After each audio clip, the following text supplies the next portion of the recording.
Damailah negeriku, jayalah bangsaku, Indonesia tanah air beta, Maluku tanah pusaka. Setelah pembaptisan pertama kepada orang-orang Mamuya di Ternate, Maluku Utara, tahun 1534, maka pada tahun 1538 agama Katolik dengan cepat berkembang masuk di wilayah Pulau Ambon.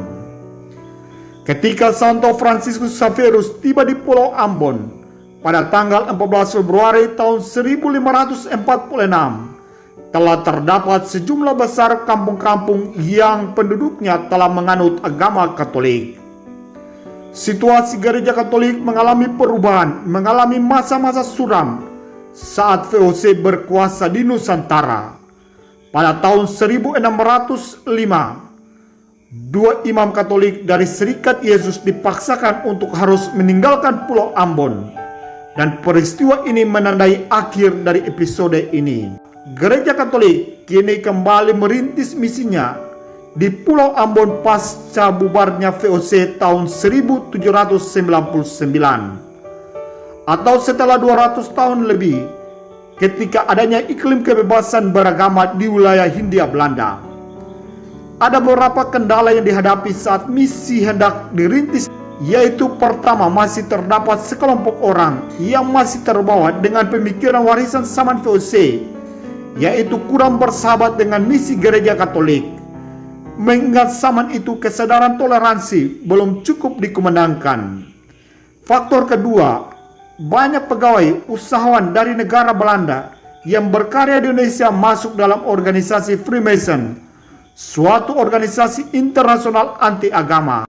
Kenyataan ini digambarkan oleh Gubernur Jenderal Hindia Belanda, Alexander Willem Frederik Indebroek, dalam sebuah suratnya kepada Dr. Abraham Kuyper, seorang politikus Kristen terkenal di negeri Belanda.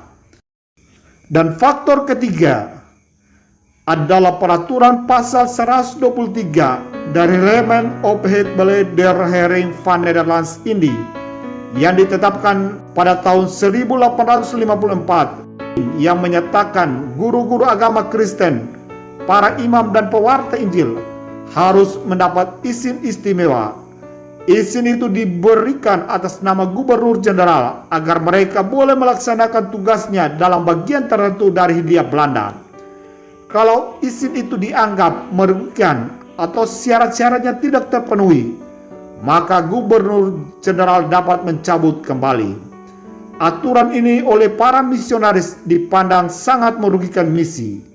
Hal ini dapat dilihat pada tulisan Pastor Gurchans dalam buku Sending and Misi in Indie. Di sana Pastor Gurchans mengungkapkan bahwa kebijakan pemerintah Hindia Belanda dalam rangka menjaga stabilitas keamanan kerap merugikan misi karena pihak-pihak yang antipati terhadap agama dari kalangan Belanda berupaya dengan pelbagai cara untuk merintangi misi gereja Katolik, dan dalam konteks ini juga dialami oleh gereja Protestan.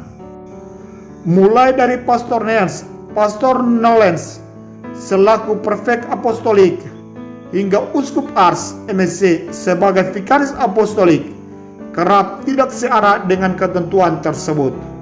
Menurut Monsignor Ars, ketentuan 123 yang berhubungan dengan double standing antara agama Protestan dan Katolik yang menurutnya tidak memberikan napas kebebasan beragama dan hanya membatasi hak-hak gereja. Menurut Monsignor Ars, penyebaran Injil bersama antara Protestan dan Katolik justru akan memperdalam minat dan semangat berkarya di kalangan kedua belah pihak. Pada zaman Pastor Nance selaku prefek apostolik telah melakukan komunikasi dengan beberapa umat Katolik yang berada di Pulau Ambon. Di antaranya Macino, seorang Italia yang tinggal di Hatiwe Besar. Kemudian Kepala Dinas Kesehatan Pat Timmerman yang berkebangsaan Belanda, serta seorang Cina terkemuka yang pernah dibaptis oleh Pastor Nance. Pat Timmerman bersedia melepaskan rumahnya berukuran 10 kali 30 untuk dibeli misi. Pada tahun 1907, Pastor Nance meminta izin kepada Gubernur Jenderal Hindia Belanda Alexander Willem Frederik Indebroek untuk membuka stasi di Pulau Ambon, namun tidak mendapat izin. Begitu juga tahun 1910, Pastor Nance mengajukan jadwal kunjungan ke wilayah Pulau Ambon, Ternate, namun tidak mendapat izin. Pada tanggal 12 Januari tahun 1912, sebuah green light diberikan kepada Pater Nance untuk boleh mengunjungi kota Ambon. Namun dengan banyak persyaratan yang membuat Pater Nance agak keberatan atas hal itu. Pada bulan Juni tahun 1914, Pastor Nance mengajukan surat kepada Propaganda Fide untuk dibebaskan dari jabatannya sebagai Prefektur Apostolik. Permohonannya dikabulkan oleh Propaganda Fide pada bulan Desember tahun 1914. Pada bulan Februari tahun 1915, Pastor Nolens MSc yang ketika itu menjadi superior di wilayah Prefek Apostolik Papua Belanda diangkat menjadi Prefektur Apostolik. Pada tanggal 24 Februari diadakan serah terima jabatan Prefek Apostolik dari Pastor Nance MSc kepada Pastor Nolen MSc. Pada tanggal 14 Februari tahun 1916, Pastor Nolen sekali lagi menegaskan keinginannya selaku Prefek Apostolik untuk mendirikan markas di Ambon. Hal ini dapat dilihat pada surat yang ditulis ke Belanda. Di Ambon dapat dibeli sebidang tanah dengan harga 1.600 gulden, sebuah pekarangan yang bagus. Maunya kami dapat membeli dan segera menempatkan di situ orang-orang misionaris. Saya minta komunitas-komunitas kita untuk mendoakan wujud itu. Kiranya Tuhan menghantar kita ke sana. Pada tanggal 3 sampai dengan 12 Februari tahun 1916, Pastor Nolen melakukan novena untuk maksud tersebut. Pada bulan Juni tahun 1916, Pastor Nolen ke Ambon melakukan pelayanan rutin bagi 60 orang. Kepada mereka, Pastor selaku Prefektur Apostolik bersepakat untuk menyurati Gubernur Jenderal Hindia Belanda supaya seorang pastor boleh menetap di Pulau Ambon. Surat tersebut tertanggal 4 Juli tahun 1916. Pastor Nolen kemudian ke Jakarta untuk membahas hal ini dengan Gubernur Jenderal Hindia Belanda. Pada tahun 1919, pemerintah menyatakan tidak bersedia dengan pertimbangan wilayah lain jauh lebih membutuhkan. Pastor Nolen kemudian berupaya dengan menyurati Menteri Departemen Urusan Kolonial dan anggota DPR Pusat di Belanda. Dalam surat itu Pastor Nolen menulis, "Lalu apa yang harus kami perbuat jika para imam dalam pergolakan Saman diusir dari Indonesia? Kami harus membina orang yang dapat menggantikan kami. Juga seandainya kami tidak diusir, agar di sini terbentuklah gereja yang berdiri sendiri. Kami memang sanggup berbuat demikian jika kami boleh menetap di Ambon." Pada tahun 1919, pemerintah Belanda memberikan jalan tengah, yaitu kunjungan pastor yang rutin 2 kali dalam setahun dan akan dibiayai oleh pemerintah.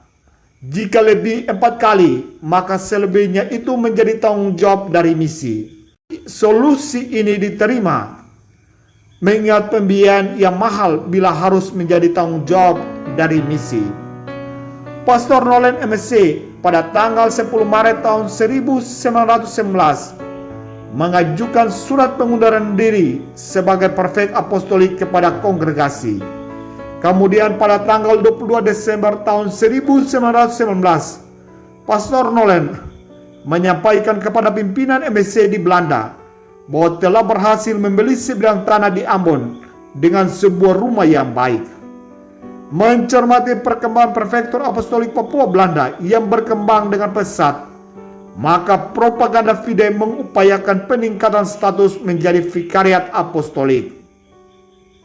Sehubungan dengan itu, maka pimpinan Tarekat MSc di Roma menyurat kepada Propaganda Fide dengan mengajukan 3 orang calon Vikaris Apostolik, yaitu Pastor Johannes Ars MSc, Pastor Adrianus van Israel MSc, dan Pastor Matthias Nance MSc.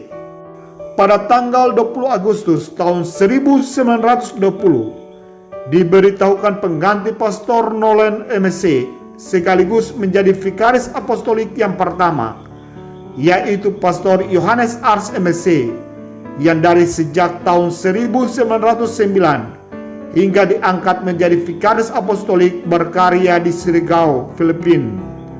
Uskup Ars ditabiskan menjadi uskup di Tilburg tanggal 30 November tahun 1920. Pada tanggal 14 Juli tahun 1921 tiba di Langgur dalam perayaan yang sangat meriah. Saat perjalanan ke Langgur, Monsinyur Ars sempat singgah di Pulau Ambon. Monsinyur Ars dalam suratnya tertanggal 21 Juni tahun 1921 kepada pimpinan Provinsi MSC di Tilburg mengungkapkan, "Saya sudah mulai mengenal Ambon sedikit.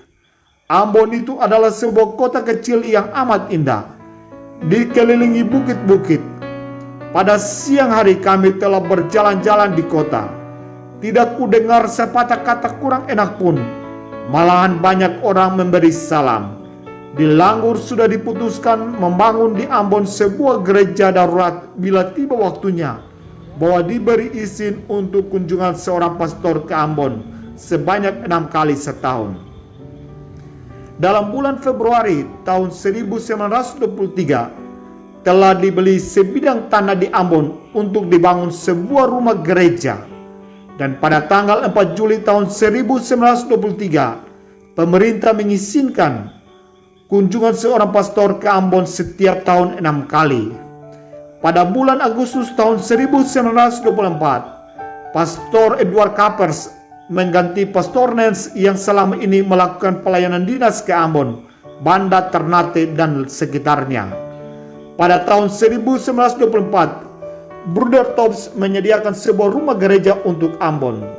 Dan tahun 1925, untuk pertama kalinya, pastor diperkenankan menetap di Pulau Ambon. Pada tanggal 12 Maret tahun 1926, Pastor Edward Kapers dilantik menjadi pastor di Ambon.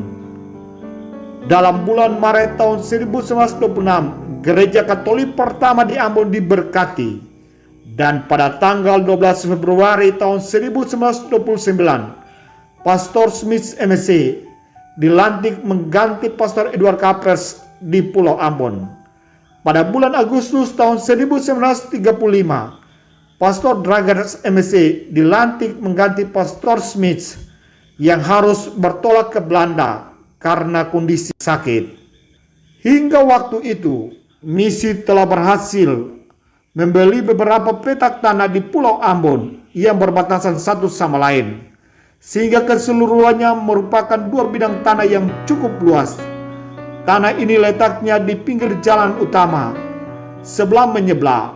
Pada belahan sebelah dibangun gereja dan pastoran, sedangkan pada belahan lain dibangun susteran dan rumah-rumah sekolah.